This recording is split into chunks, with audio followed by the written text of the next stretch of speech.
press the bell icon on the YouTube app and never miss another update.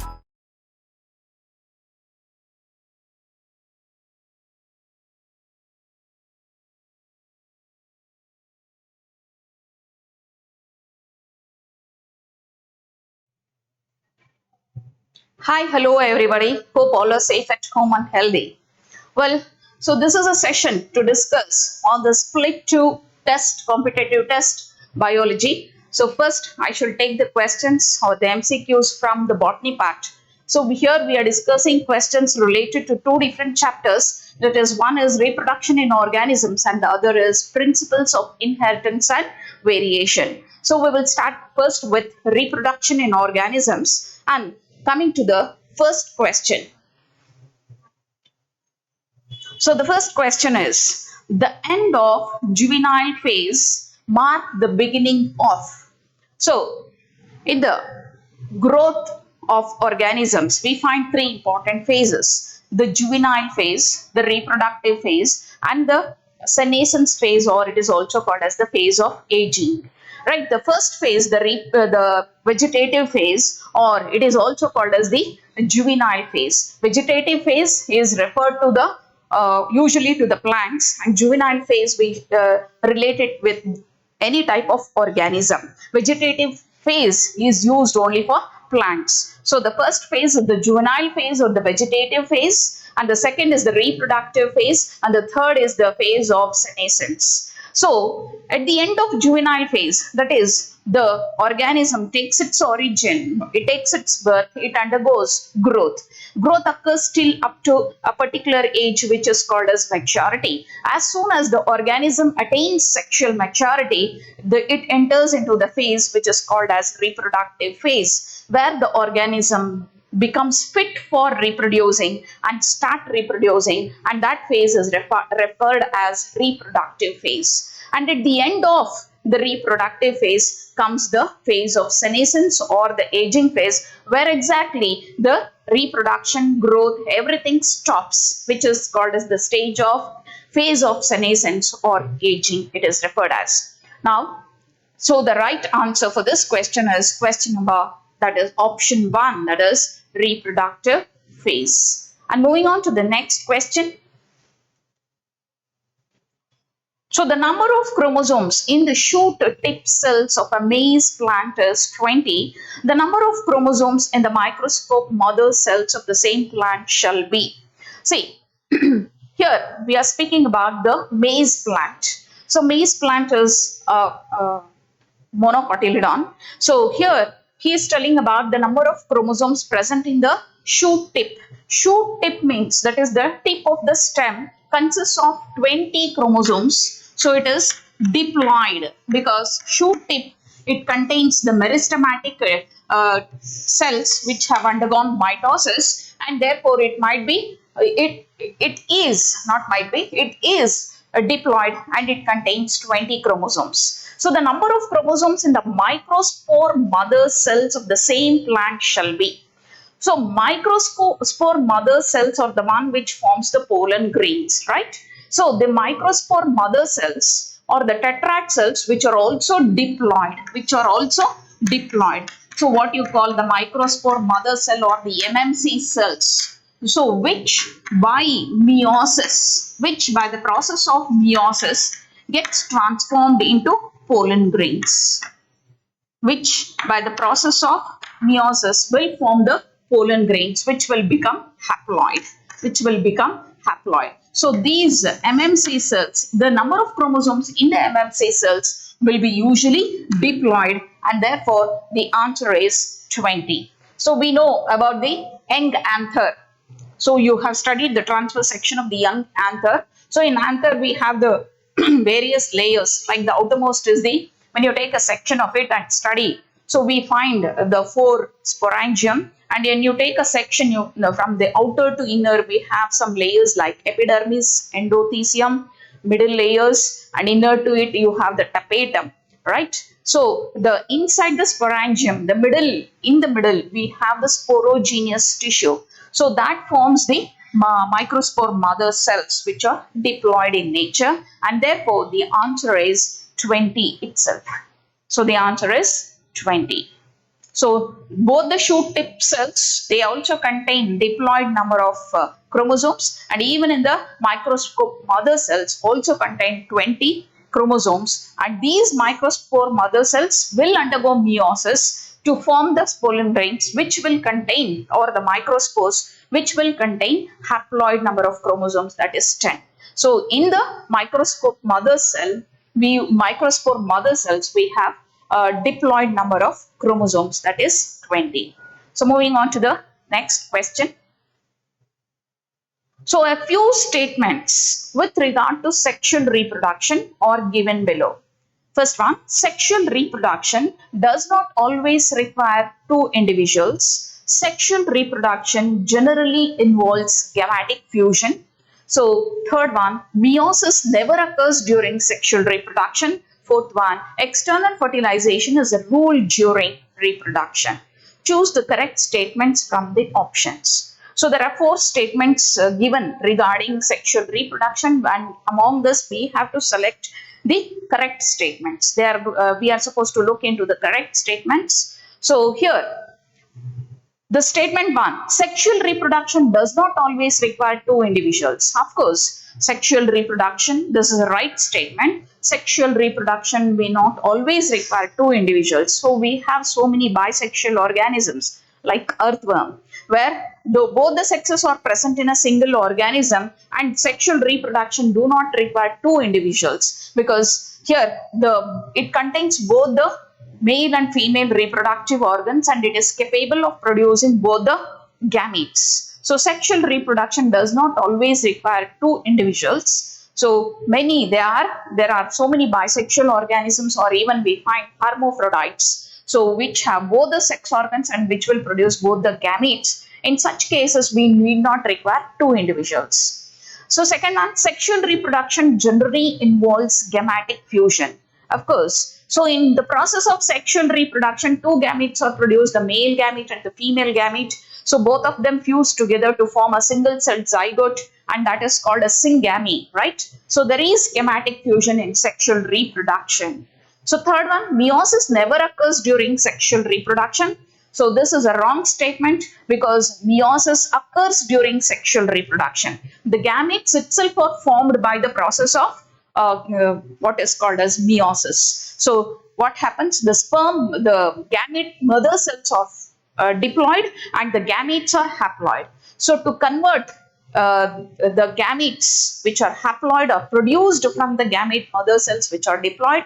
So meiosis takes place, wherein the gamete mother cells are converted to gametes. Therefore, meiosis is very much required. So this is a wrong statement. Meiosis never occurs during sexual reproduction is a wrong statement. Exactly, meiosis occurs. So external fertilization is a rule during sexual reproduction.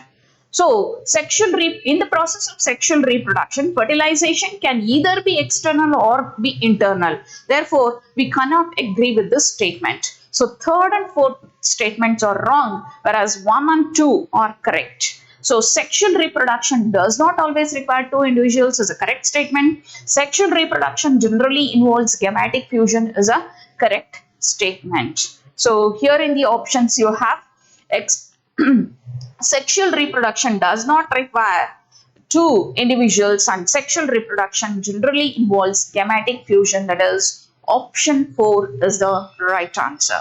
So moving into the next question.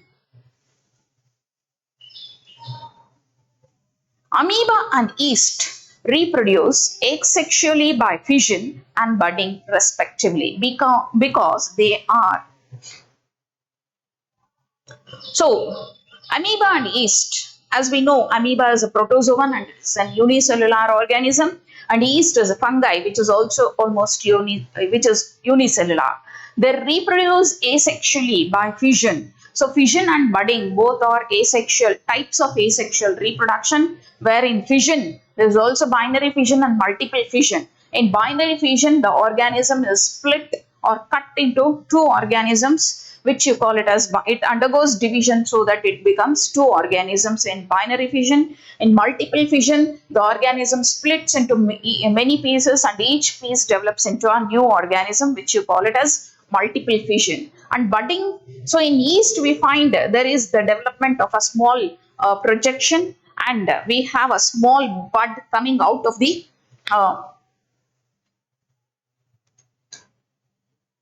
we have a small bud coming out like this from the yeast cell. So this is called as the bud. This projects, whereas the genetic material gets distributed in between these two, and then final there is a split. This cuts and this becomes separated from the adult. This is the adult organism, and this is the bud. This bud completely gets separated from the adult organisms and tries to live independently. So which the process is called as budding. So both of them, they are unicellular organisms. So since they are unicellular organisms, so they undergo fission and budding.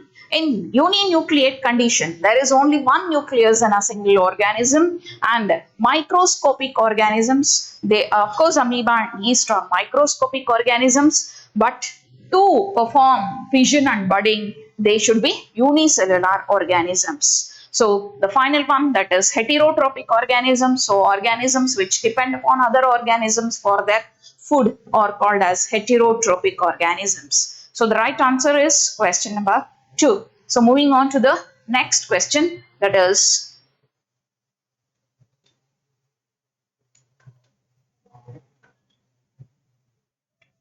yes, moving on to the next question. A few statements describing certain features of reproduction are given below. So there are features of reproduction. First one, gamete fusion takes place. Second, transfer of genetic material takes place. Reduction division takes place. Fourth one, progeny have some resemblance with parents. So they have given 4 options. After that, they are giving a condition there. Select the options that are true for both asexual and sexual reproduction. So in the given 4 statements, we have to look into those statements which hold good for both asexual reproduction and sexual reproduction.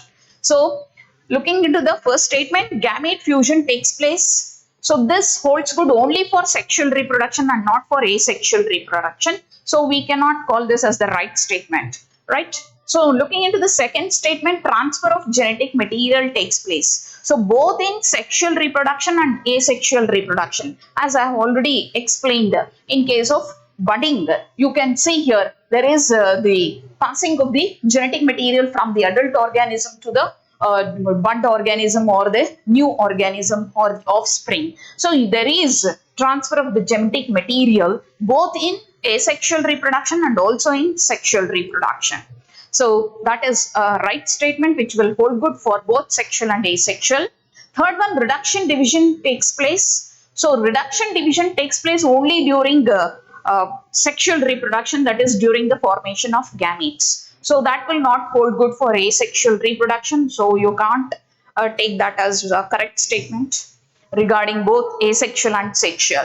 So the fourth statement, progeny have some resemblance with parents. Of course, we can agree with this statement because in case of asexual reproduction, the progeny are almost similar to that with the parents. But in asexual reproduction, they have similarities, but they're not exactly like their parents. So the option 2, transfer of genetic material takes place and progeny have some resemblance with parents. The fourth statement, both of them will hold good as answer. So let us look into the options. In the options, there is look into the third and fourth option. In the third, you have transfer of genetic material takes place and division takes place. Of course, transfer of genetic material takes place, but there is no reduction division. But in the fourth option, you can see transfer of genetic material takes place and progeny have some resemblance with the parents, will hold good for both sexual and asexual. So therefore, I'll go with the fourth option as the right answer. So moving on to the next question.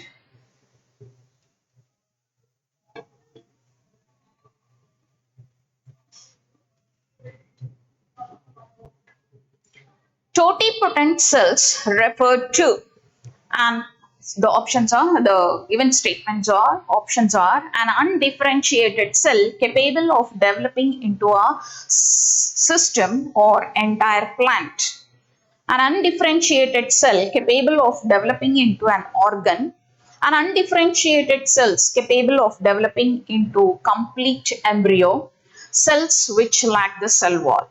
So now totipotent cells. So these totipotent cells are those cells which are capable of getting converted into any type of tissue or organ, and these type of totipotent cells are usually present in the embryo. So now looking into the options, when they are present in the embryo, they can develop into different tissues and also organs, and organs into systems. So I'll go with the answer, an undifferentiated cell capable of developing into a system or entire plant. So the zygote or the embryo will contain such type of totipotent cells. Therefore, they are capable of developing into a complete organism.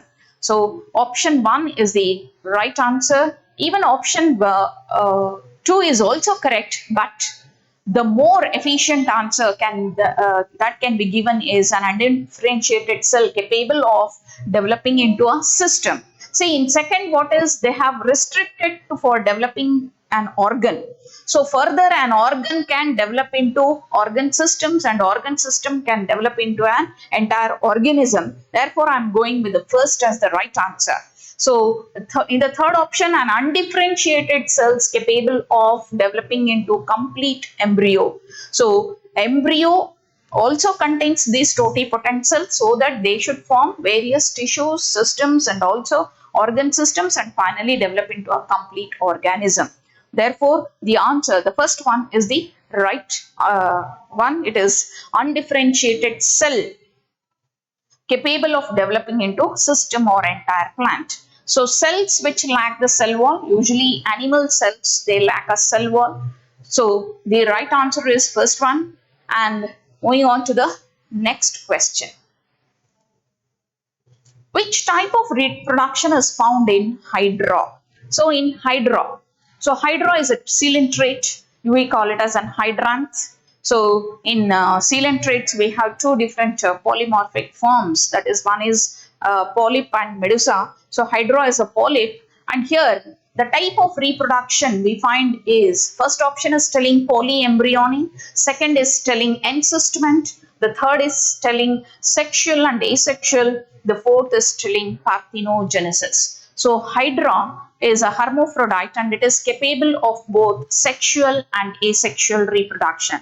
So Hydra can carry out sexual reproduction by producing male and female gametes, and it can also perform asexual reproduction by undergoing budding. So looking into the other options, what is polyembryony? So polyembryony is the presence of many embryo in the seeds. You call it as poly. Poly means many, embryo means the one which is developed from the zygote, which has undergone continuous mitotic divisions and which has developed into an embryo. So the example, you can take orange seeds which contains many embryo in them.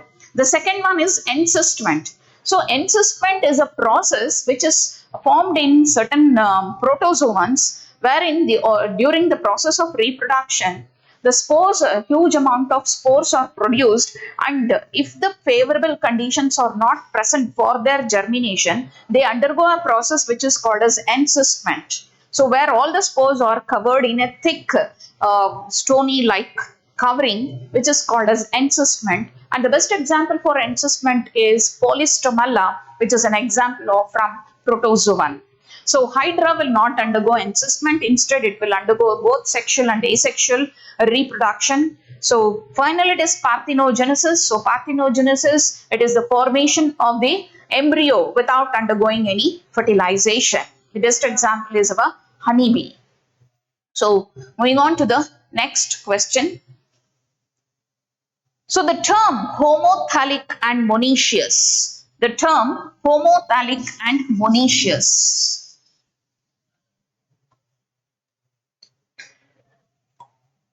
Sorry, let us read the question completely. The term homothallic and monoecious are used to denote unisexual condition, bisexual condition, staminate flower, and pistillate flower. So the term homothallic and monoecious are used to denote bisexual condition. So homothallic and monoecious, they are used to denote bisexual condition. So we know what is bisexual. So when both the sex organs are present in a single organism, you call it as bisexual condition.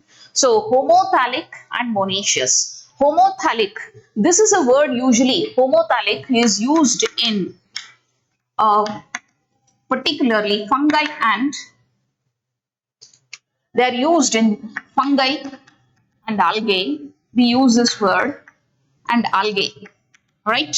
The plant body is called as thallus. The plant, not even in fungi, it is on in the algae. We use this word called as homothallic and heterothallic. Homothallic condition. Thallus is the plant, the body of the organism. In algae, you call it as thallus, and homothallus, homothallic, wherein they will produce both male and female gametes. They are called as homothallic, and therefore it is monoecious. Monoecious, that is, a single organism is going to have is going to produce both the gametes. So homothallic and monoecious, they refer to bisexual.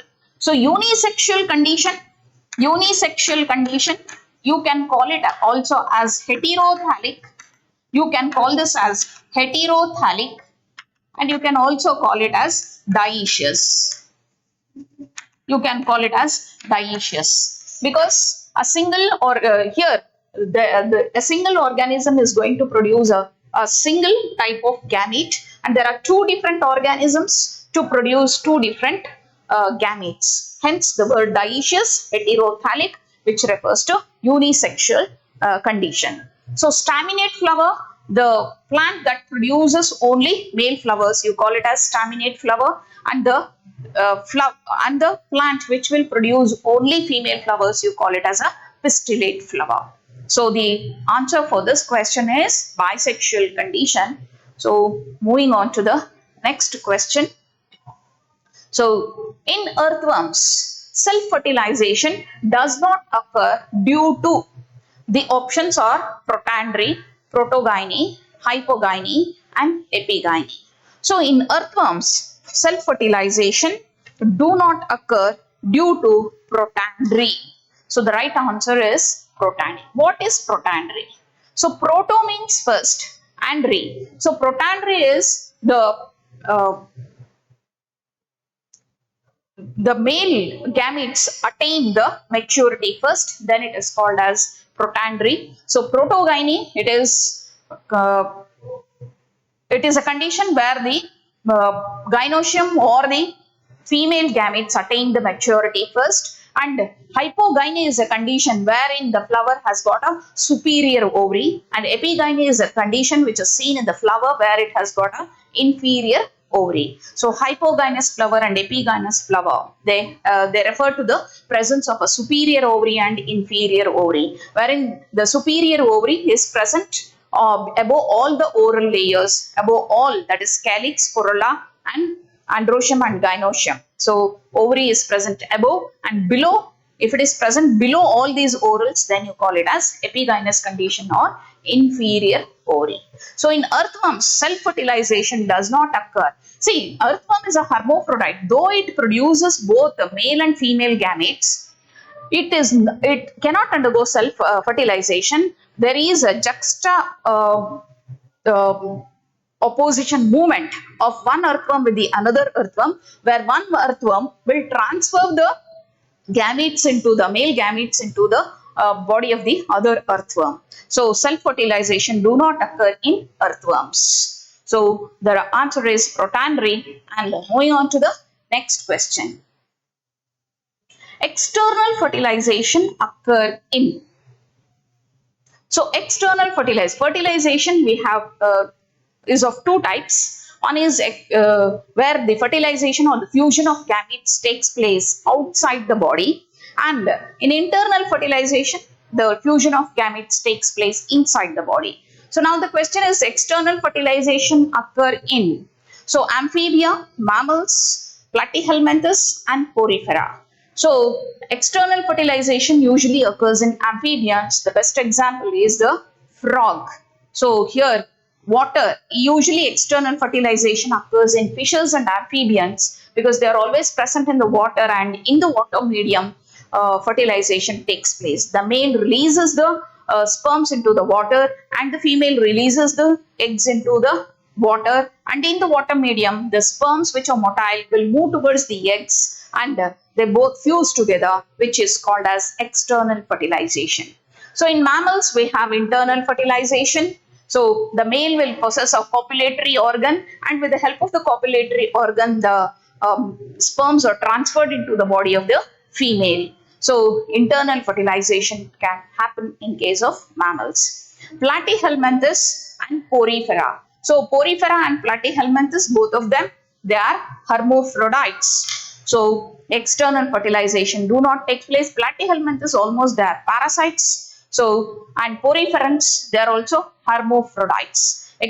Their internal fertilization takes place in them. Therefore, the right answer is amphibia. And moving on to the next question. So, viviparity is found in. Viviparity is found in. So, viviparous, wherein an organism do not produce eggs, instead an organism give birth to young ones. We call that as viviparous organisms, and this phenomenon is referred as viviparity. And now the options are snake, frog, lizard and rabbit. So here snake will lay eggs, frog will also lay egg, and lizard will also have eggs, and rabbit, which is a mammal, is going to produce young ones. So rabbit, you call it as a placental mammal, and therefore it gives birth to young ones. In mammals also we have egg-laying mammals, then we have pouched mammals, and also we have placental mammals. Rabbit is a placental mammal where it gives birth to young ones. Whereas snake and lizard, both of them, they are reptiles which lay eggs, which are oviparous, whereas frog, which is also an amphibian, which is also a oviparous. But oviparity is seen in all the other three organisms, whereas in rabbit we find viviparity. Moving on to the next question. Natural parthenogenesis occurs in. So we know what is parthenogenesis. So in the process of parthenogenesis, an embryo is produced without undergoing the process of fertilization. Without fertilization, an embryo is produced. You can call it as parthenogenesis. So now natural parthenogenesis occurs in, and the options are vegetarian eggs. Second is honeybee to produce drones. Third is frog to form female. And the fourth is cockroach. So here the answer is honeybee to produce drones. So it is very, very specific. He is telling honeybee to produce drones. So in honeybee what happens is, so in honeybee what we find is, in honeybee we have three important individuals living in a colony or in a beehive, which is called as a colony because it consists of three different types of individuals. There we have one male, which is called as the drone, and the other two are the female. One is the queen and the other is worker, and the other female is worker, and this worker is female but it is sterile, whereas these two are fertile. So here these two, both queen and worker, which are females, they are diploid, and these drones, which are the males, are haploid. That means, so here the number of chromosomes is 32, whereas here in haploids the drones will have only 16 chromosomes in them. So they will have only 16 chromosomes in them. So the queen and the drone, they produce gametes. The queen and the drone, both of them will produce the gametes. So they produce the fusion of gametes takes place, which is called as syngamy. You will get females. So you get female, that is That may be either queen or it might be a worker. So this queen will produce the gametes which will directly produce into drones, So gametes will have only 16 chromosomes in them, isn't it? So gamete that is produced by the queen will have only 16 chromosomes in them, because it is having 36. When it undergoes meiosis, what happens? It will have only 16 chromosomes, that is diploid will get converted into haploid, and this will directly develop into the drone. So here you call this as natural parthenogenesis. So looking into the other options, the answer is of course honeybee to produce drones. So drones are only produced by parthenogenesis. The queen and worker, they are not, they are produced by syngamy only. So what are the other options? Vegetarian eggs. What do you mean by this? Vegetarian eggs. So eggs are produced by giving a vegetarian diet to the poultry birds. You call it as vegetarian eggs. That's it. So the poultry birds are given reared in indoors, and they are just given seeds or such kind of food. And if they lay eggs, then you call them as vegetarian eggs. That's it. And frog to form female. So embryogenesis, which is dependent upon the fusion of the chromosomes in the male and female gametes. Cockroach also sexual reproduction. So parthenogenesis occurs in honeybees, and drones are only formed. Moving on to the next question. Fusion of male and female gamete which occur in sexual reproduction is called. So fusion of male and female gamete which occur in sexual reproduction, as I have already told, here there is a fusion of male and female gametes, and that process is called as syngamy. So there are other terms, let us look into them. What is hologamy then? What is hologamy? So hologamy is something wherein one cell fuses with another cell. The whole of the cell fuses with the other cell. You call it as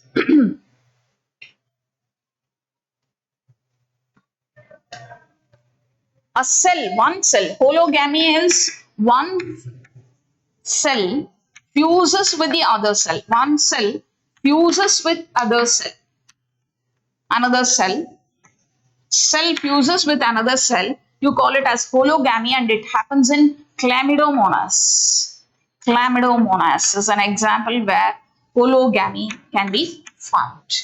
And anisogamy and isogamy, you all know, I hope. So anisogamy is fusion of dissimilar sized gametes. It is fusion of two gametes, but the gametes are of different size, then you call it as anisogamy. So isogamy, it is fusion of gametes and both the gametes are of similar size, you call it as isogamy. Moving on to the next question. So there is no natural death in single-celled organisms like amoeba and bacteria because. So no natural death in single-celled organism. The organism will have only one cell. So here in single-celled organisms, the reproduction and cell division are almost same. Reproduction and cell division is almost same. So cell division, single cell divides, a parent cell divides to form two cells, which you call it as cell division. So here also what is happening, there is multiplication of the cell. That means a new organism comes, which is nothing but reproduction. So there is no natural death in single-celled organism. Look into the options. They reproduce by binary fission. They cannot reproduce sexually. They are microscopic. Parental body is distributed among the offspring. So you know about the fission which occurs in case of amoeba, which takes place in case of amoeba. So if this is an amoeba, it will, wherein the whole organism will get split. It will get split where the nucleus will also split. It gets elongated. As the cell gets elongated, the nucleus will also get elongated, and there is finally fission, that is the splitting up of the parent cell into two different species. So we can go with the answer. Parental body is distributed among the offspring. So both it will be, this is parental cell, and when it splits finally, this will become a new individual and this will become a new individual, which can be called as offspring. And therefore the answer is option 4, that is parental body is distributed among the offspring is the right answer. So moving on to the next question. Which of the following shows the sexual dimorphism? So the options are Hydra and Oryctolagus, Ascaris and Ferritima, Hydra and Ascaris, Ascaris and Oryctolagus. So here, sexual dimorphism, that means there are organisms have two differentiation in their morphological structures, so that we can easily detect them as male and female. So male and female are identified by different morphological structures, which you call it as sexual dimorphism. Sexual, that is sex organs, there morphologically there are two means two. Morphologically there are two different structures to recognize the sex of an organism. You call it as sexual dimorphism. Here in the first option, Hydra is not exhibiting sexual dimorphism. In the second option, Ferritima is a hermaphrodite, and in third option, Hydra is once again a hermaphrodite, and in the fourth option, both Ascaris and Oryctolagus show sexual dimorphism. So we have male Ascaris and female Ascaris. At the same time, we also have male rabbits and female rabbits. Oryctolagus is the scientific name of rabbit. So moving on to the next question. Which of the following animal is bisexual? Which of the following animal is bisexual? So rightly the answer is leech. So ants, cockroach and labio. Here ants, we know it belongs to arthropods. It comes under the class Insecta. We have both male and female ants. Cockroach, there is sexual dimorphism, and we find male and female cockroaches. And labio is the name of a fish called as, the full name is Labio rohita, commonly called as rohu fish, which is an example for bony fish. It is a bony fish. So here, ants, cockroach and labio, all of them are unisexuals. That is, we find both male and female separate organisms, whereas in bisexual, we find leech, which consists of both male and female reproductive organism in a single individual. Therefore, leech is called as bisexual. Moving on to the next question. Which one cannot be included under basic features of reproduction? So there are 4 statements given over there, and you have to identify which is not telling the feature of a reproduction. In the first case, all divisions are mitotic. Second one, growth due to synthesis of more protoplasm. Third, DNA replication. Fourth is formation of reproductive units. So which one cannot be included under basic features of reproduction? All divisions or mitotic cannot be taken as a basic feature of reproduction, because mitosis takes place only in case of asexual reproduction, but for sexual reproduction, meiosis is required. Therefore, this statement do not hold good. Growth due to synthesis of more protoplasm. So growth, and to reach any organism to reach maturity and to start reproducing, it should grow, of course. So grow due to synthesis of more protoplasm. Of course, there should be more of protoplasm, more of what? The ATPs, and the energy should be synthesized. Energy should be produced. And DNA replication. So growth happens or cell division happens, DNA replication is a must. Formation of reproductive units, that is gametes, are formed, which requires meiosis. Therefore, the one which doesn't hold good here is all divisions are mitotic, cannot be a basic feature of reproduction, is the right answer. Next. Differentiation in morphology of the two sexes of the same species is called. So we have already discussed about it. So morphologically we have different structures as male and female. You call it as sexual dimorphism.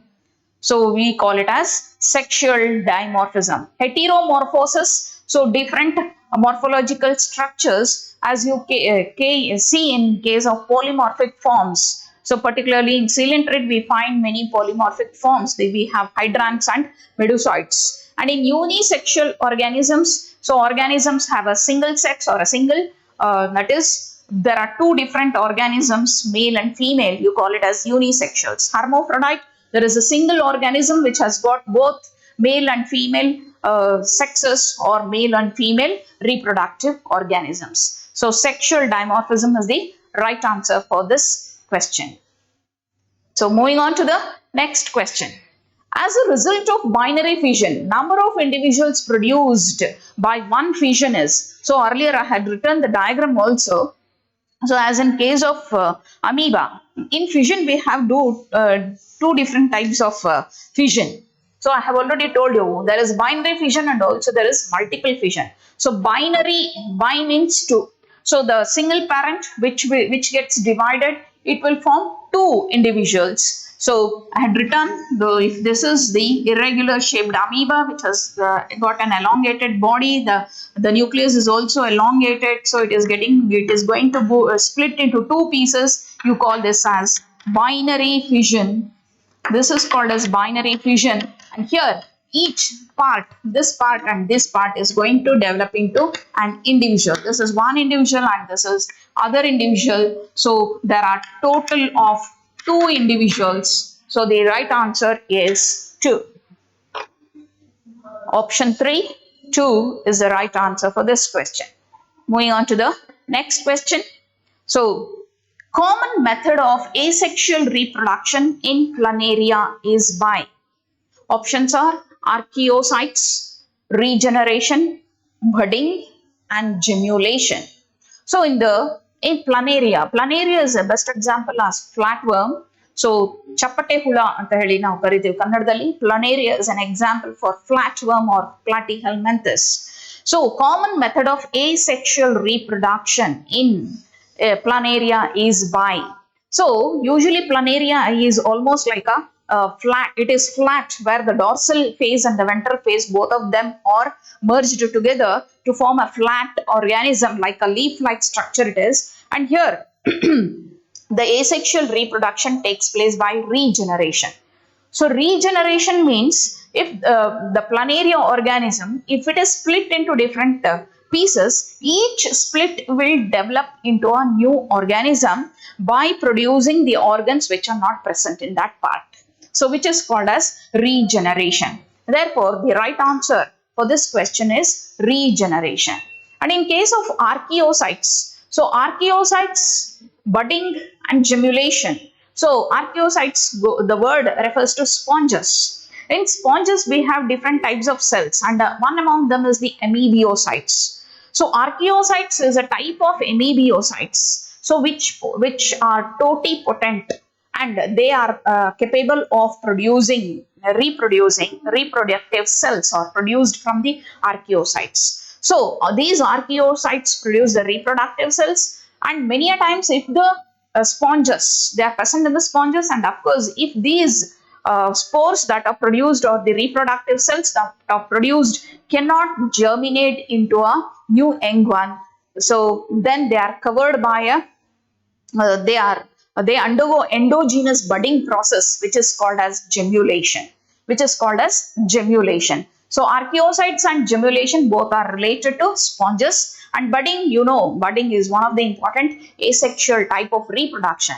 So but in planaria we find regeneration, where if the planaria organism is cut into several pieces, each piece can develop the parts which are not present in them. So they can regenerate those parts which are not present in, which they have lost during the process of splitting. So they will regenerate the lost parts, which is called as regeneration. The best example, the other example what I can give for regeneration is, if ever you find some wall lizards in your house, if you try to chase them, there is a process called as autotomy. Just they will leave off their tail. So if it is some other animal, it will think that the lizard has died. But we know that lizards have this phenomenon of autotomy. We know that it is live. They can reproduce the tail part. The process is regeneration. So here planaria also can undergo regeneration. So moving on to the next question. So that ends the questions coming from the chapter reproduction in organisms. Now we are moving on to the next chapter, that is principles of inheritance and variation from the zoology part. So the first question is, recombination is involved in the process of option 1 chromosome duplication, second one crossing over, third cytokinesis, fourth spindle formation. What is recombination? So recombination is the offsprings, if they do not have their parental gene combinations in them, then the phenomenon is called as recombination.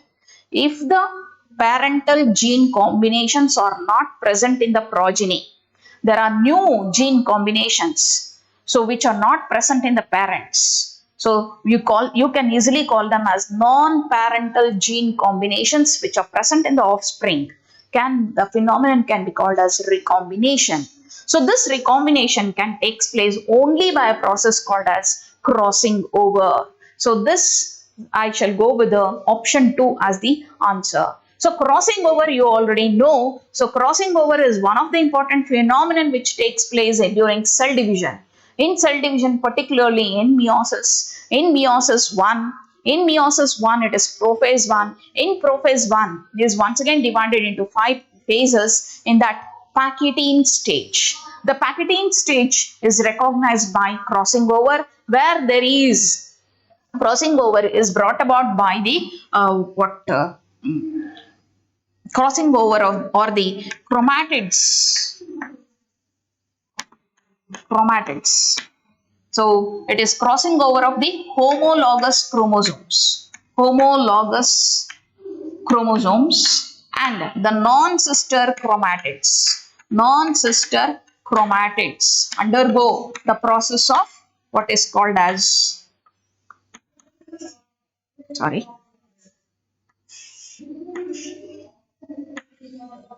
if this is one chromosome, so this is another.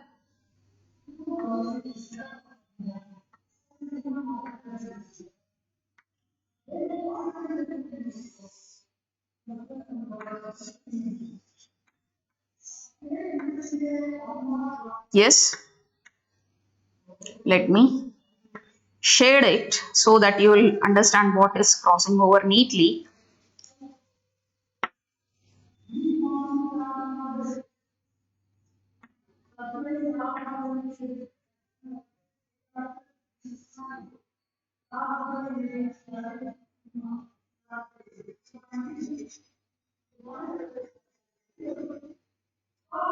So दोनों shade मारना.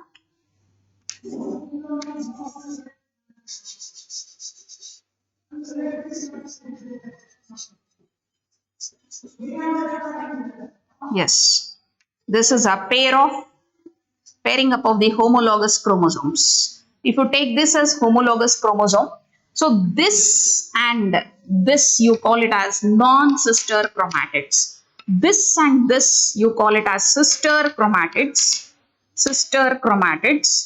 So these two chromatids do not undergo crossing over. Crossing over is just exchange of fragments of the chromosome. Chromosomal fragments get exchanged between whom? It is between non-sister chromatids. Why it is called as non-sister chromatids? Because the exchange is not taking place between these two. These two can be called as sister chromatids. These two can be called as sister chromatids. But this and this you call it as non-sister chromatids. So there is exchange of the fragment of DNA between the non-sister chromatids, which is called as chromosome crossing over, and which leads to exchange of genetic material. Therefore, what happens? There is mixing up of the genetic material. So the genetic material from this chromosome mixes with the genetic material of this chromosome. Therefore, that might lead to the formation of new gene combinations which will form new phenotypes and genotypes, and this is brought about by crossing over. So recombination is the formation of non-parental gene combinations. So parents ಅಲ್ಲಿ ಇಲ್ಲದೇ ಇರುವ characters of springs ಅಲ್ಲಿ ಕಾಣಿಸ್ಕೊಂಡ್ರೆ ನಾವು ಯಾಕೆ ಅದು that is due to recombination ಅಂತ ಹೇಳ್ಬೋದು, right? So parent recombination is what? Non parental gene combinations. Parents ಅಲ್ಲಿ ಇಲ್ಲದೇ ಇರುವ ಕ್ಯಾರೆಕ್ಟರ್ಸ್ ಆಫ್ ಸ್ಪ್ರಿಂಗ್ಸ್ ಅಲ್ಲಿ ಬಂದಾಗ ನಾವು ಅದನ್ನ ರಿಕಾಂಬಿನೇಷನ್ ಅಂತ ಹೇಳ್ಬಿಟ್ಟು ಕರಿತೀವಿ. ಅದಕ್ಕೆ what is the major reason for it? It is crossing over. Crossing over ಹೇಗಾಗುತ್ತೆ, ಎಲ್ಲಾಗುತ್ತೆ? ಸೊ ಮಿಯೋಸಿಸ್ ಆಗುವಾಗ ಕ್ರಾಸಿಂಗ್ ಓವರ್ ಆಗುತ್ತೆ. ಮಿಯೋಸಿಸ್ ಆಗುವಾಗ ಎಕ್ಸಾಕ್ಟ್ ಆಗಿ ಎಲ್ಲಾಗುತ್ತೆ ಅಂತ ಹೇಳ್ಬೇಕು ಅಂದ್ರೆ, ಮಿಯೋಸಿಸ್ 1 ಅಲ್ಲಿ ಪ್ರೊಫೇಸ್ 1 ಇದೆ. ಪ್ರೊಫೇಸ್ 1 ಅಲ್ಲಿ 5 ಫೇಸಸ್ ಇದೆ. ಸೊ ಆ 5 ಫೇಸಸ್ ಅಲ್ಲಿ ಸೊ ಪ್ಯಾಕೆಟೀನ್ ಸ್ಟೇಜ್ ಅಲ್ಲಿ ಈ ಕ್ರಾಸಿಂಗ್ ಓವರ್ ಆಗುತ್ತೆ. ಯಾವ್ದ್ಯಾವ್ದ್ರ ಮಧ್ಯೆ ಆಗುತ್ತೆ? ಸೊ ಲೆಪ್ಟೋಟೀನ್, ಝೈಗೋಟೀನ್, ಪ್ಯಾಕೆಟೀನ್, ಡಿಪ್ಲೋಟೀನ್ ಅಂಡ್ ಡಯಾಕೈನೆಸಿಸ್ ಅಂತ ಹೇಳ್ಬಿಟ್ಟು 5 ಫೇಸಸ್ ಇದೆ. ಸೊ ಆ 5 ಫೇಸಸ್ ಅಲ್ಲಿ ಪ್ಯಾಕೆಟೀನ್ ಸ್ಟೇಜ್ ಅಲ್ಲಿ ಈ ನಾನ್ ಸಿಸ್ಟರ್ ಕ್ರೊಮ್ಯಾಟಿಡ್ಸ್ ಗಳ ನಡುವೆ ಕ್ರಾಸಿಂಗ್ ಓವರ್ ಆಗ್ತದೆ. So that forms recombinants or recombination is brought about by crossing over. So recombination ಆಗೋದ್ರಿಂದನೇ ನಮ್ಗೆ ಜಗತ್ತಲ್ಲಿ ಇಷ್ಟೊಂದು ವೆರೈಟೀಸ್ ಆಫ್ ಆರ್ಗ್ಯಾನಿಸಮ್ಸ್ ಬರಕ್ಕೆ ಸಾಧ್ಯ ಇದೆ. It is one of the raw material of evolution ಅಂತ ಕೂಡ ಹೇಳ್ತಾರೆ. Recombination is one of the important raw material of evolution. So how recombination is happens by crossing over during cell division. So chromosome duplication, the chromosomes, doubling of the chromosomes. So by DNA replication, chromosome duplication can happen. Cytokinesis means the division of the cytoplasm, which also happens during cell division. In cell division, we have 2 different terminologies. One is karyokinesis and the other is cytokinesis. Karyokinesis is division of nucleus and cytokinesis is division of cytoplasm. And finally, spindle formation, which also takes place during cell division, where the chromosomes are attached to the spindle. So moving on to the next question. A normal visioned man whose father was colorblind marries a woman whose father was colorblind. They have their first child as a daughter. What are the chances that this child would be colorblind? So look into the question. Let us go in detail. We'll work it out on the table. So first view the question. A normal visioned man whose father was colorblind marries a woman whose father was colorblind. They have their first child as a daughter. What are the chances that this child would be colorblind? So first let us see. The daughter is from what type of parents? So the man is a normal visioned man. So the question is on color blindness. So we already know color blindness is one of the disorder, genetic disorder. So this color blind is due to X-linked recessive gene. So the recessive gene for color blindness is present only on the X chromosome. Hence it is also called as sex-linked inheritance, you call it as. So color blindness, the recessive gene is present on the X chromosome. Here the condition is a normal visioned man. So a normal visioned man means he will have X and Y chromosome in him along with the autosomes. So if he is normal, there will be no recessive gene on this X chromosome, right? So he is a normal man. We can represent the genes as XY, chromosomes as XY, which is crossed with. Though the father was colorblind, the father of this normal vision man was colorblind. So this disease has not inherited to him. But he is normal. The question itself is telling he is normal. Though his father was colorblind, because his mother was normal, he is also normal, right? So now marries a woman who was whose father was colorblind. So he has married a woman, so she will have XX chromosome, and whose father was colorblind. So this woman is might be a carrier because her father is colorblind. See her father, if her father is colorblind, then only she can become carrier. So look at this combination here. Here, let us see this. This is the father of this lady. Father of this lady or the mother. So he is colorblind, as the question tells. Her father was colorblind, so he is having XY, and maybe her mother was normal. Even in that case, so X coming from this and X coming from this. So this will be this daughter, right? So I have taken this type of combination, X to the power of C. See, this is an indication of the recessive gene, that is, which carries the mutant gene for colorblind. Mutant gene for colorblind is present. And now, these are the parents, that is a normal vision man and a woman whose father is colorblind. They are having a daughter.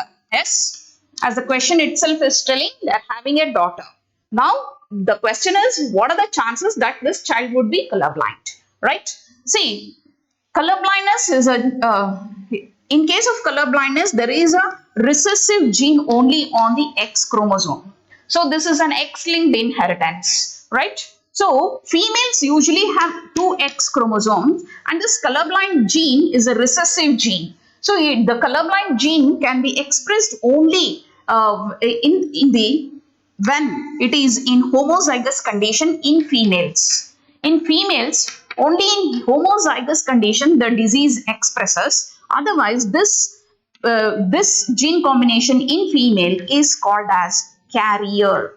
She is referred as carrier. She is normal. At the same time, she is normal. She is normal vision. She is not suffering from colorblind, but she is a carrier of the mutant gene.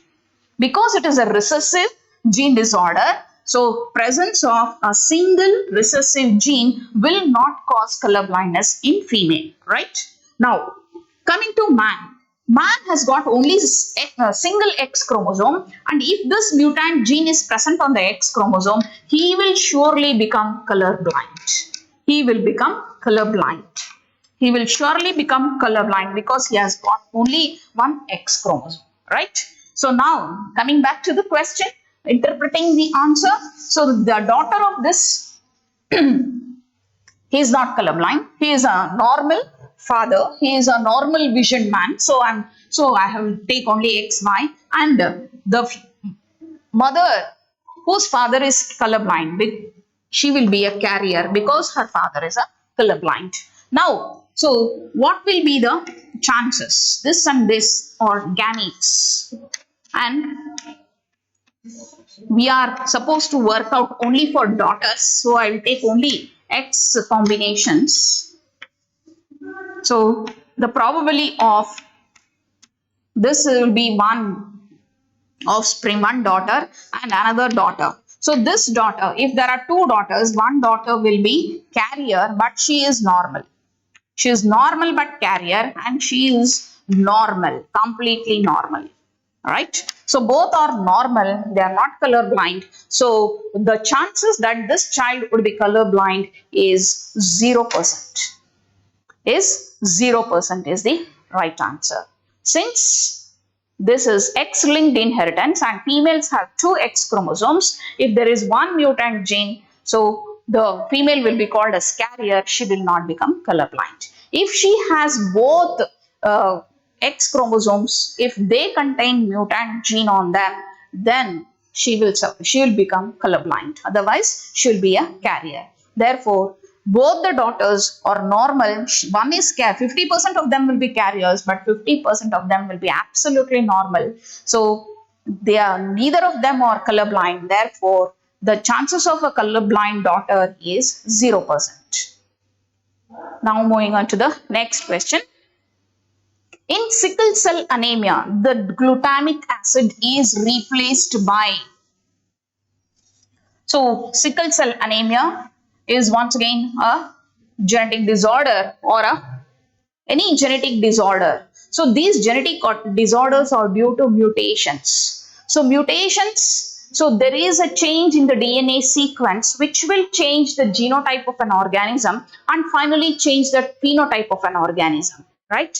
Genotypes change and finally change the phenotypes. So in sickle cell anemia, what happens? There is change in the DNA sequence which will change the genotype, that is the change in the genotype, and finally there is a change in the shape of the RBC cells. So from normal biconcave they become sickle shaped. Therefore this disease or genetic disorder is called a sickle cell anemia, and this is a autosomal disorder. So this is an autosomal disorder wherein the mutant gene is present on chromosome number 11. It is present on the chromosome number 11. So here in sickle cell anemia, all the names options are telling about the amino acids. Serine, proline, alanine and valine are all amino acids. So in sickle cell anemia, the glutamic acid is also once again a amino acid. Glutamic acid is replaced by, see, here it is referring to the sickle cell anemia is because of the change in the shape of the hemoglobin molecule. Change in the shape of the hemoglobin molecule. So this hemoglobin molecule has got 4 peptide chains. 2 alpha chains, 2 alpha chains and 2 beta chains. So sickle cell anemia is due to the mutant gene produced in the which produces a faulty beta chain, which will produce an abnormal beta chain. Thereby the hemoglobin is, the shape of the hemoglobin changes or the hemoglobin becomes abnormal, thereby changes the RBC cell structure from biconcave to what is called a sickle cell, right? Now the hemoglobin molecule that will, which has got the 2 beta chains. So one among the beta chain will have a mutant gene, right? Will have a mutant gene. How is this? In the 6th position of this hemoglobin polypeptide chain. So beta chain in a polypeptide, it is made up of peptides. That is, it is a long chain containing many amino acids, right? Peptide andre eno. So it is a long chain containing many amino acids. ಈ 6th position ನಲ್ಲಿ ಇರುವಂತಹ amino acid ಏನಾಗಿರಬೇಕಿತ್ತು? Glutamic acid ಆಗಿರಬೇಕಿತ್ತು. in case of a normal hemoglobin molecule ಆಗಿದ್ರೆ, normal hemoglobin molecule ಆಗಿದ್ರೆ 6th position ಅಲ್ಲಿ glutamic acid ಅನ್ನೋ amino acid ಇರಬೇಕು. ಬಟ್ ಸಿಕಲ್ ಸೆಲ್ ಅನೇಮಿಯಾದಲ್ಲಿ ಇದೇ 6th position ನಲ್ಲಿ ಏನಿರುತ್ತೆ? ವ್ಯಾಲೈನ್ ಇರುತ್ತೆ. You find valine. Why is that? So ಈ sickle cell anemia ಏನಿದೆ, they are represented by genes like HBS, right? So this is what is called as homozygous for sickle cell anemia, and sickle cell anemia is a autosomal recessive gene disorder. Autosomal recessive disorder ಅಂತ ಹೇಳ್ಬೋದು. So autosomal ಯಾಕೆ ಅಂತ ಅಂದ್ರೆ ಆಟೋಸೋಮಲ್ಸ್ ಅಲ್ಲಿ mutant gene is present on the autosomes. Mutant gene is present on the autosome. Autosome ಅಂದ್ರೆ ಯಾವುದು? 44 autosomes plus XX or XY ಇರುತ್ತೆ ಹ್ಯೂಮನ್ ಬೀಯಿಂಗ್ಸ್ ಅಲ್ಲಿ, ಹೌದಾ? ಈ 44 ಆಟೋಸೋಮ್ಸ್ ಏನಿದೆ ಇದರಲ್ಲಿ ಈ ಆಟೋಸೋಮ್ಸ್ ಅಲ್ಲಿ ಮ್ಯೂಟ್ಯಾಂಟ್ ಜೀನ್ ಇದೆ. ಅದರಲ್ಲೂ ಎಲ್ಲಿದೆ? It is present on the 11th chromosome ಅಲ್ಲಿ ಈ ಮ್ಯೂಟ್ಯಾಂಟ್ ಜೀನ್ ಬಂದಿದೆ. ಹಾಗಾಗಿ the disorder is sickle cell and it is represented as HBS gene. So ಎರಡು ರಿಸೆಸಿವ್ ಜೀನ್ಸ್ ಇದ್ದಾಗ ಮಾತ್ರ ಸಿಕಲ್ ಸೆಲ್ ಅನೇಮಿಯಾ ಬರ್ತದೆ. So HBS. So this is normal hemoglobin, this is sickle cell hemoglobin. So this is heterozygous condition, and HbA can be an absolutely normal human being. So the normal human being is carrier of sickle cell anemia, and this is completely the person who is suffering from sickle cell anemia have these gene combinations. Now, let us see what this HbS and HbA are going to synthesize. HbA will HbA gene it will synthesize a peptide. It will synthesize a peptide. It will have gene combination like CTC. So CTC complement. This is if this is the coding strand of the DNA molecule contained of this HbA gene. So GAG will be the coding strand adra complementary strand. The template strand will contain GAG and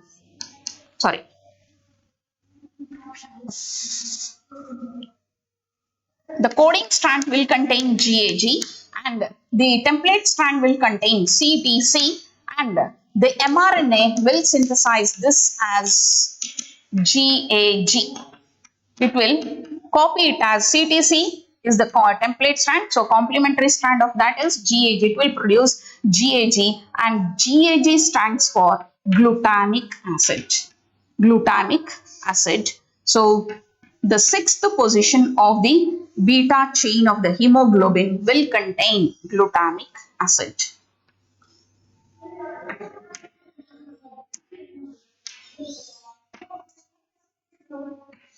So we have valine, leucine, histine, threonine, and proline. So on the sixth position, you have the glutamic acid. So in case of HbS, what the HbS, that is the sickle cell anemia gene, is the mutant gene is having. So instead of GAG, it is having GTG on its coding strand. So the template strand will have CAC, and the mRNA will synthesize, will copy it as, instead of GTG, it will take GUG, because mRNA will not have thymine, instead it will have uracil. So it will take, for adenine, the complementary, on the complementary strand it will take uracil, so GUG is for valine. So in this case, what happens, instead of glutamic acid, it will take valine on the sixth position, which leads to sickle cell anemia. Sickle cell anemia. I have tried to narrate the whole of the concept. So the right answer here is valine.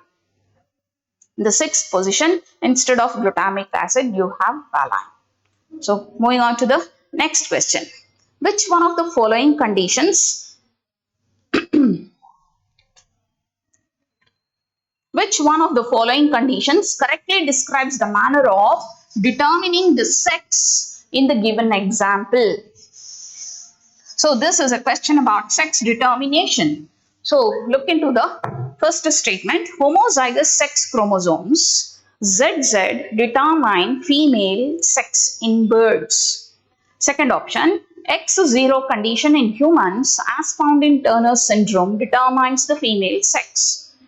Third one, X0 type of sex chromosomes determine male sex in grasshopper. Fourth one, homozygous sex chromosomes XX produce male in Drosophila. So let us introspect in detail. So first statement is telling homozygous sex chromosomes ZZ determine female. So in birds, what we find, ZW type of sex determination is present in case of birds, but here homozygous condition is seen in case of male and heterozygous condition is seen in case of female birds. So this is male bird and this is female bird. This is female bird. So look into the statement. Homozygous sex chromosome ZZ determine female sex. So female is detected or determined by ZW and not by ZZ. Therefore, first statement is false. Moving on to the second, X0 condition in humans as found in Turner syndrome determines female's sex. So in human beings, we have XX, XY type. This is female and this is male, right? So this is also wrong. X0 condition is not female sex, but it is XX. Therefore, second statement is also wrong. In the third, X0 type of sex chromosome determine male sex in grasshopper. So in grasshopper, we find XX, X0 type of sex determination, where XX is female and XO is a male.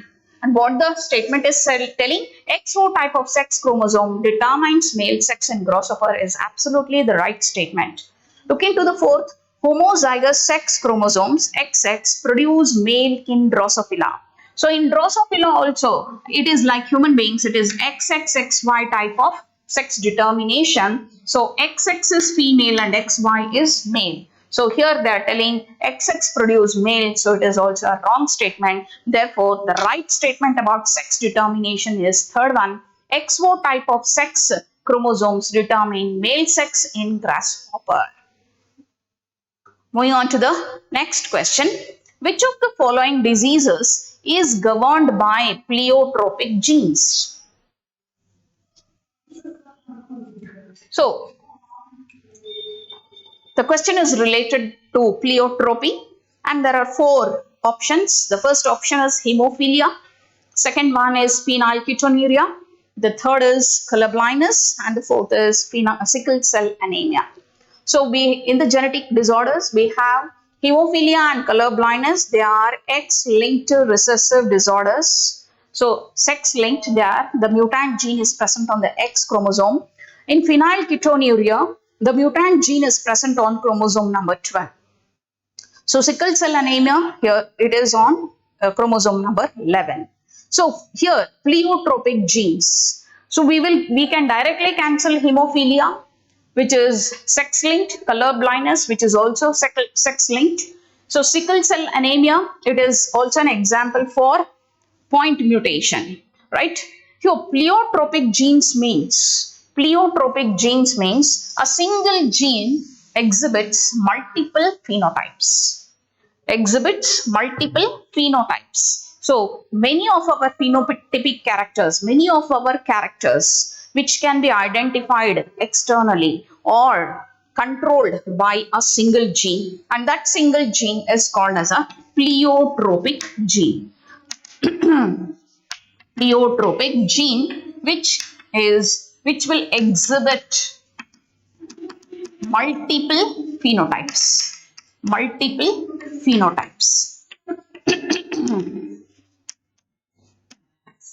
So in phenylketonuria, what we find is, so there is absence, the mutant, due to the mutant gene, there is absence of an enzyme.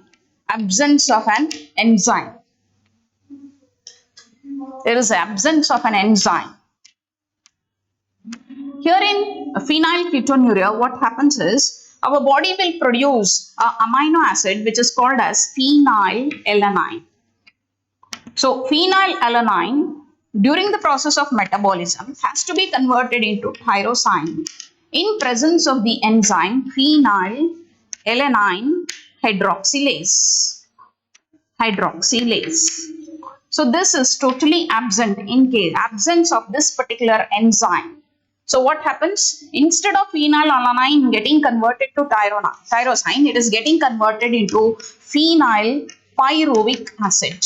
It is getting converted into phenylpyruvic acid, which gets accumulated in the brain and disturbs the normal representation of the phenotypic characters. The person becomes mentally retarded, or his IQ levels comes down, and also some other phenotypic characters like distribution of hairs on the body are all affected because of this particular gene. Since one particular gene has undergone mutation, it is going to affect many of the physical characters or the phenotypic characters. So that is pleiotropic genes. So phenylketonuria, the mutant gene is the normal gene is a pleiotropic gene which can exhibit many normal phenotypic characters. But when there is phenylketonuria, due to the absence of this single gene, many of the physical characters are affected.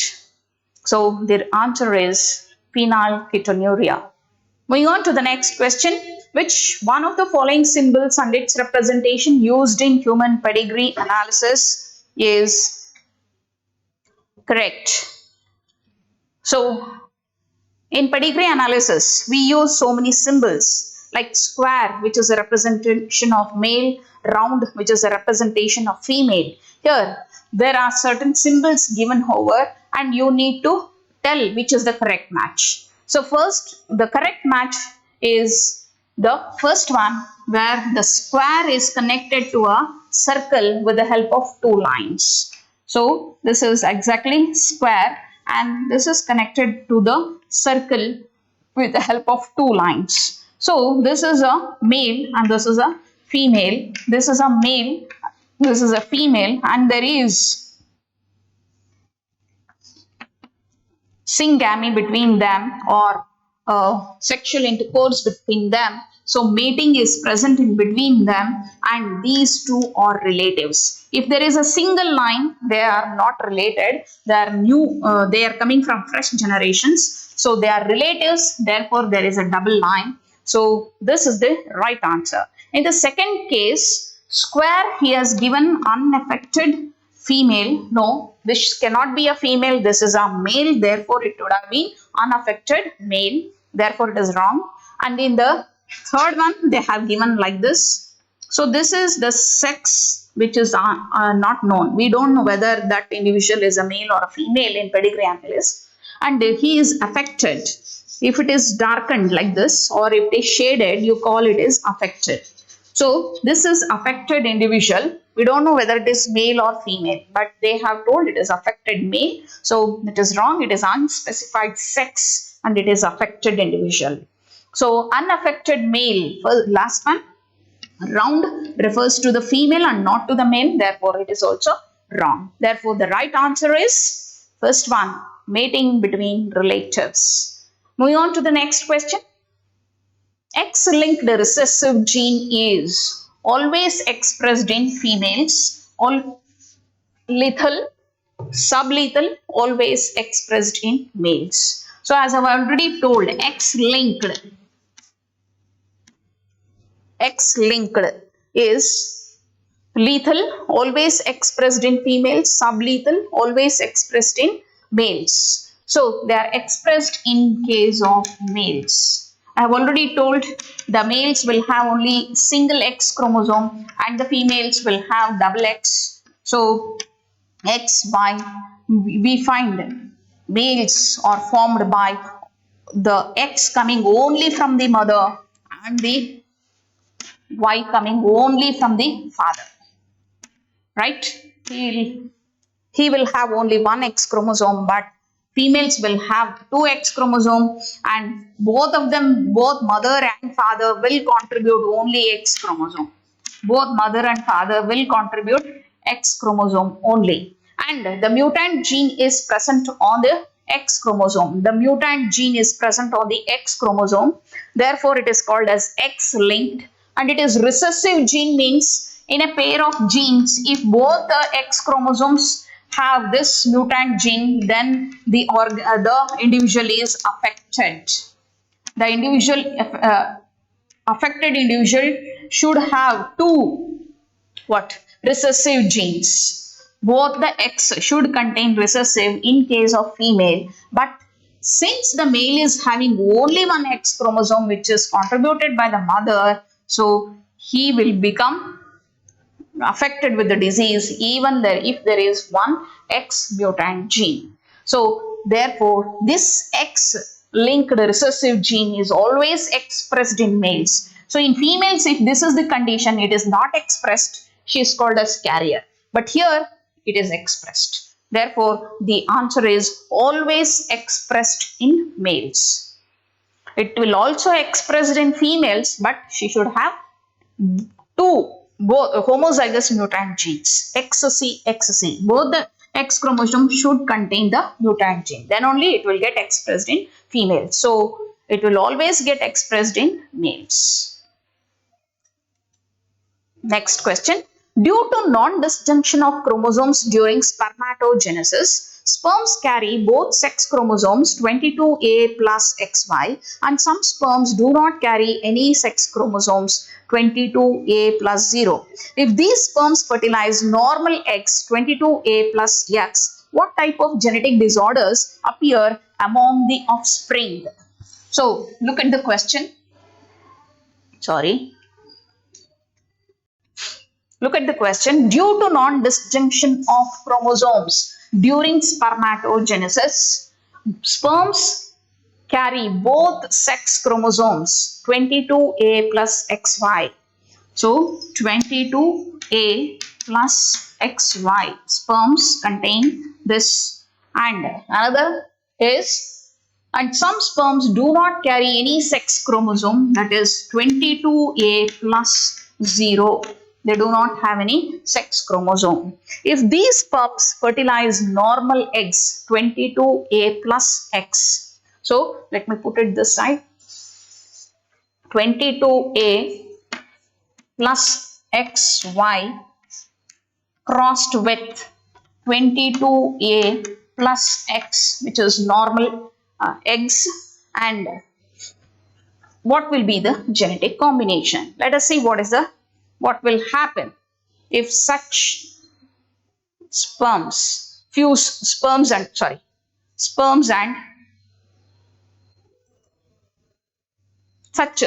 and ova fuse together. So these are sperms which are carrying 22 autosomes plus XY, and this is normal female eggs. So what will be the, when the in the individual, if there is syngamy, so the individual offspring will contain 42 autosomes plus XY. So as we have already studied, here we find now 44 plus 45, 46, 47 chromosomes. So the individual will have 47 chromosomes, which is a trisomy condition, 2n plus 1, which is a condition called as trisomy, and this is nothing but Klinefelter's syndrome. This is nothing but the Klinefelter's syndrome. So here in this case, where the sperm contains 22 autosomes plus no sex chromosome crossed with normal eggs 22 autosomes plus X. So what will be the genetic combination? 44 autosomes plus X0 will be the genetic combination. So in the offspring, so this is, there is one chromosome short, there are only 45 chromosomes. So this is what is called as, both these conditions are referred as aneuploidy. They are called as aneuploidy. So addition or loss of chromosome is called as aneuploidy condition, and this aneuploidy is due to non-disjunction of chromosomes or the non-segregation of the chromatids during anaphase of cell division. It is due to non-segregation of the chromatids during the cell division. We call it as, that leads to aneuploidy condition.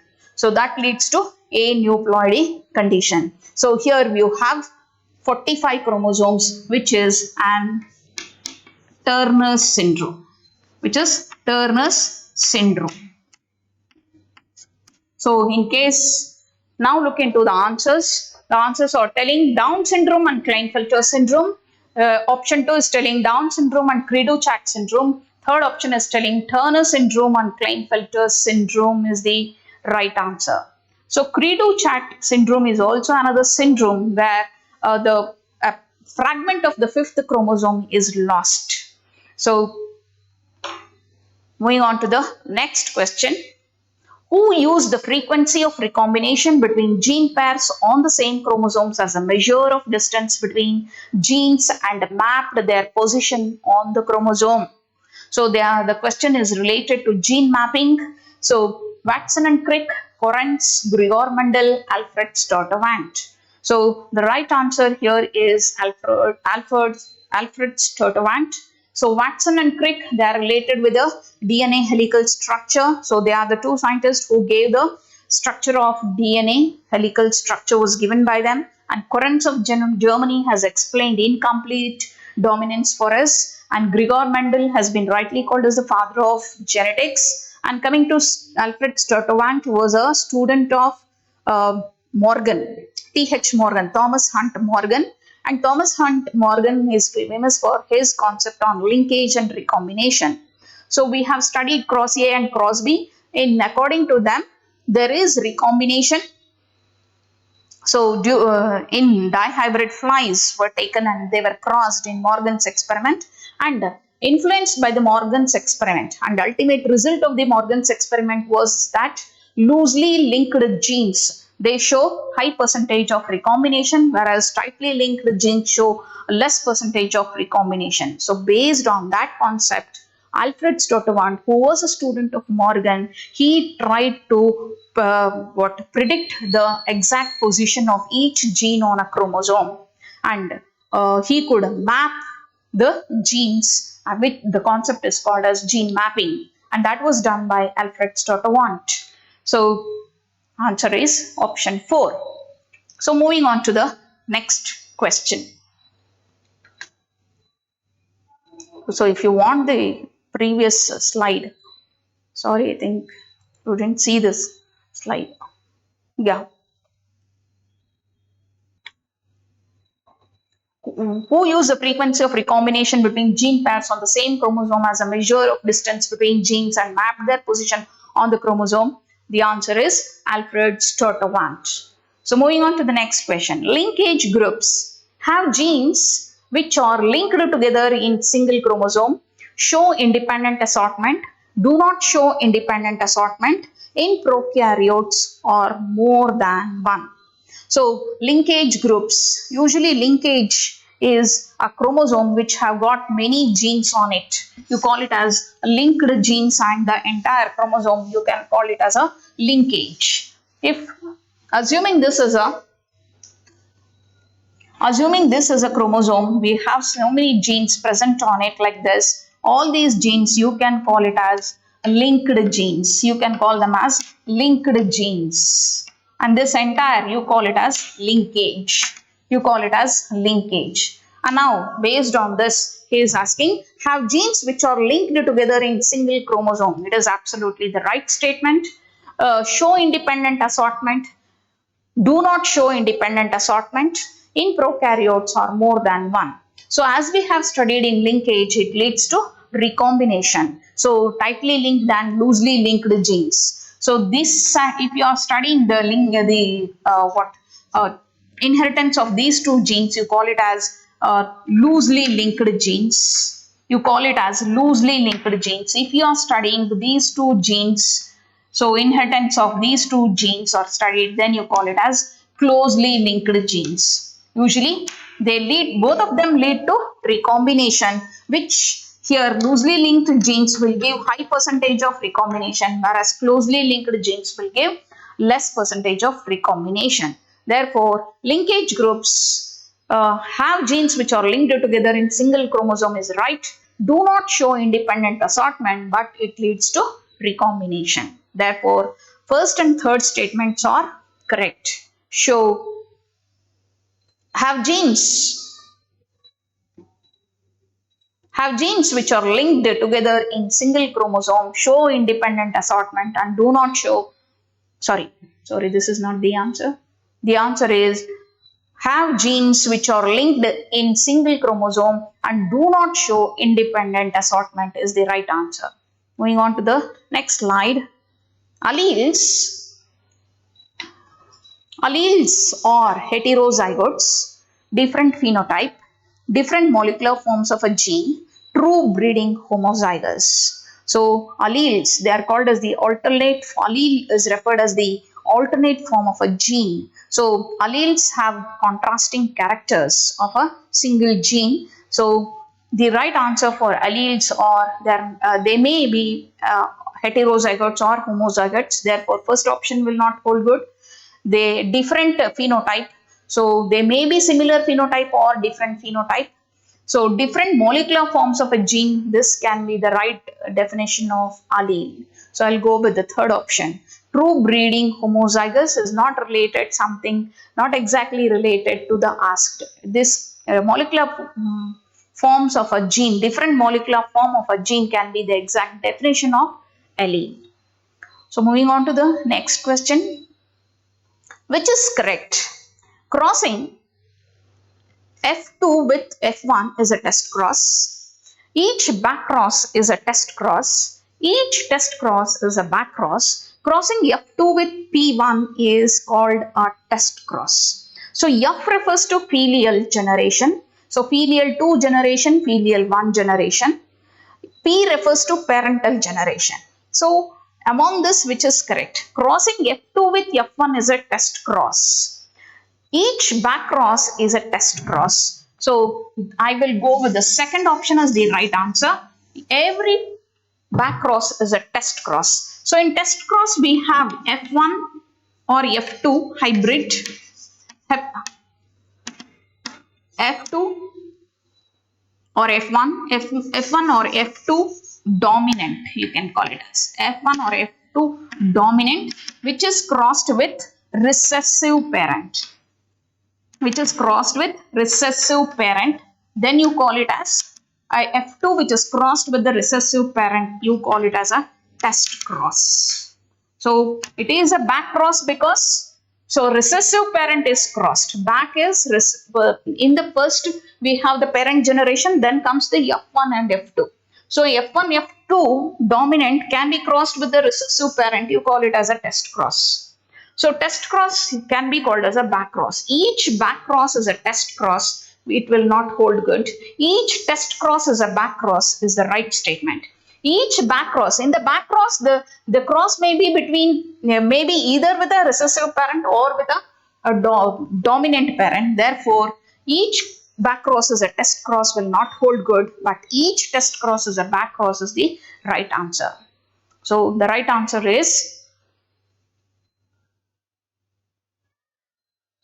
third one. Moving on to the next question. A human female with Turner syndrome is able to produce children with normal husband, has 45 chromosomes with X0, has a one additional X chromosome, exhibits male characters. So Turner syndrome is usually seen in case of, it is a genetic disorder of Mendelian disorder is with genetic disorder. So Turner syndrome, you have 44 autosomes plus X0. So it is a chromosomal disorder.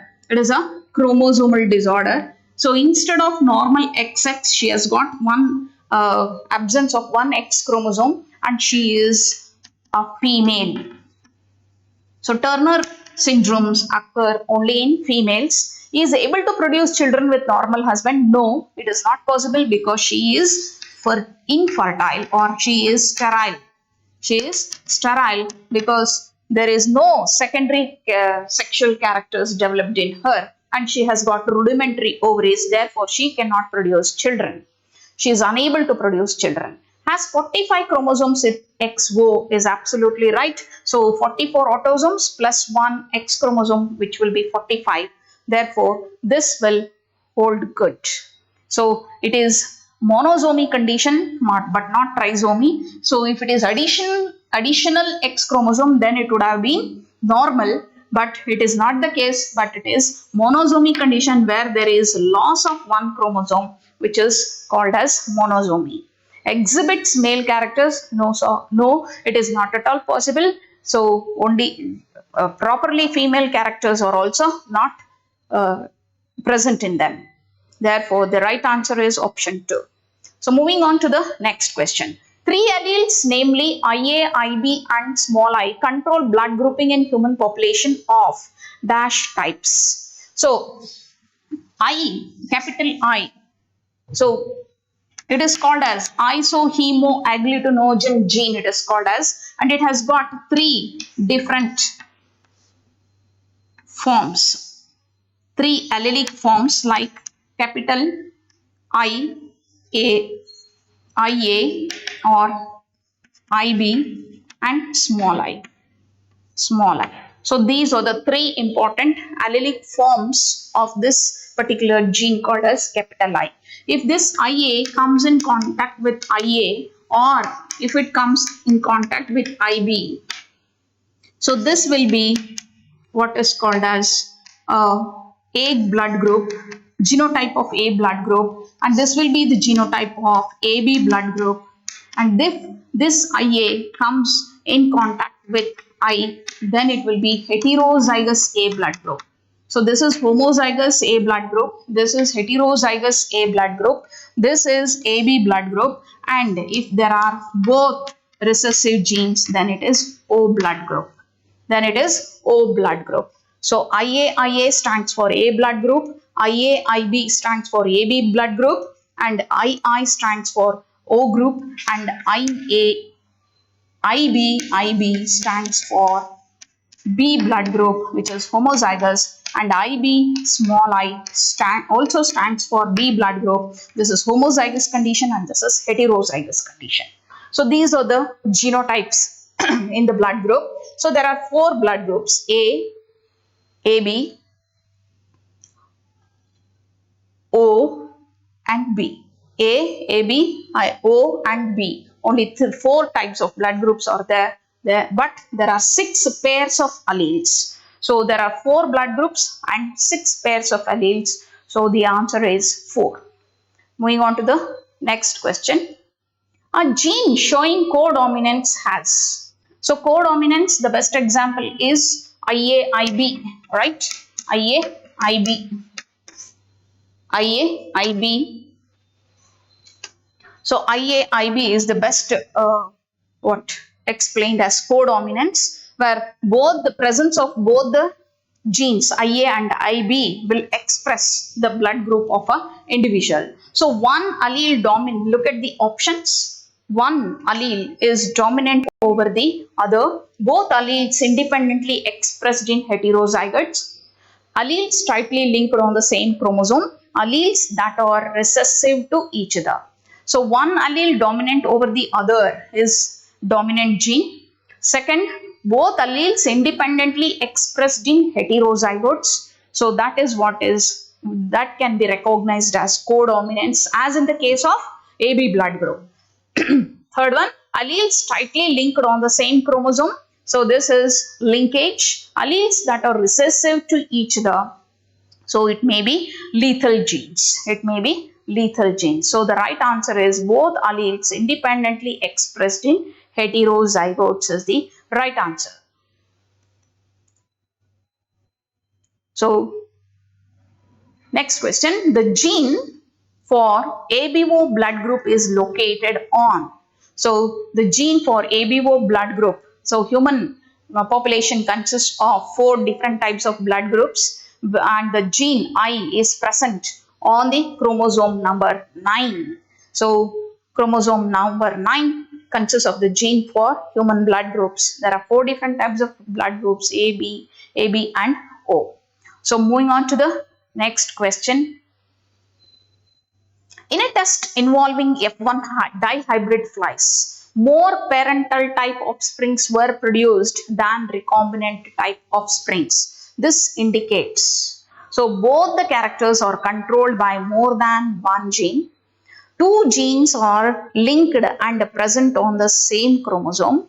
Chromosomes fail to separate during meiosis. The 2 genes are located on different chromosomes. So recombinants are produced during linkage. So linkage is presence of the genes on the same chromosome. Therefore, I will go with the second option as the right answer. The 2 genes are linked and present on the single chromosome, which will lead to linkage and recombination. Next, moving on to the next question. Pick out the correct statements. Hemophilia is a sex-linked recessive disease. Down syndrome is due to aneuploidy. Phenylketonuria is an autosomal gene disorder. Sickle cell anemia is X-linked recessive gene disorder. So looking into these options, you have to pick the correct statements. we need to pick the correct statement. So let us see what are the correct statement. Hemophilia is a sex-linked recessive disease. Of course, the hemophilia mutant gene is present on the X chromosome, which is sex-linked. Therefore, it is a correct statement.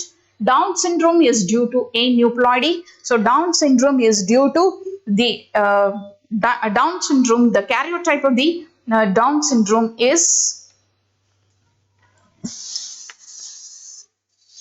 45. Down syndrome can occur both in males and females. So 45 autosomes plus XX in case of females, 45 autosomes plus XY in case of males is Down syndrome. So Down syndrome is due to aneuploidy, that is addition of chromosome. That is also absolutely right statement. And phenylketonuria is an autosomal gene disorder. So I have discussed in detail. So of course it is an autosomal gene disorder where the mutant gene is present on chromosome number 12. Sickle cell anemia is X-linked recessive gene disorder. So sickle cell anemia is autosomal recessive gene disorder. It is not X-linked. The mutant gene is present on chromosome number 11. Therefore, first three statements are correct, whereas the last statement is wrong. So, hemophilia is a sex-linked recessive disease. Down syndrome is due to aneuploidy, and phenylketonuria is an autosomal gene disorder, are correct in option 3. So, moving on to the last question of today's session. So in garden pea, round-shaped seeds is dominant over wrinkled shape. A pea plant heterozygous to round shape of seed.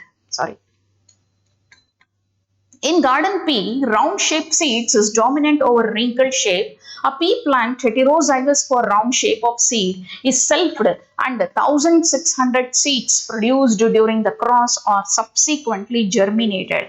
How many seedlings would have the parental phenotype? So look at the cross. The cross is conducted in the garden pea plants between round-shaped seeds and wrinkled-shaped seeds. So round-shaped and wrinkled-shaped seeds. A pea plant heterozygous for round shape or seed is selfed. So heterozygous means this will be the genotype. It is selfed, capital R, capital R. So what he is telling, the number of seeds produced by this cross is 1,600. And he is asking how many seedlings would have the parental phenotype. What is the parental phenotype? It is heterozygous round, right? Heterozygous round, capital R, capital R. So in this type of, it is almost similar to that of tall and dwarf of first monohybrid cross of Mendel. Therefore, there we have the genetic combination, the genotypic ratio as 1:2:1, where capital R is 1:, capital R, small r, and small r. So this we need to find out how many seeds. So in this ratio, so if it is, there are 4. Total is 1 plus 2 plus 1 is 4, and you need to find heterozygotes, that is the second part. 2 by 4 into 1,600 will be 800, will be the right answer. So the heterozygotes, the seedlings which have parental phenotype, are 800. So this is the right answer, and I hope this session of discussion of the various competitive questions have helped you to answer or understand the various concepts. So thank you all. Stay home, be safe, and take care of yourselves. Thank you.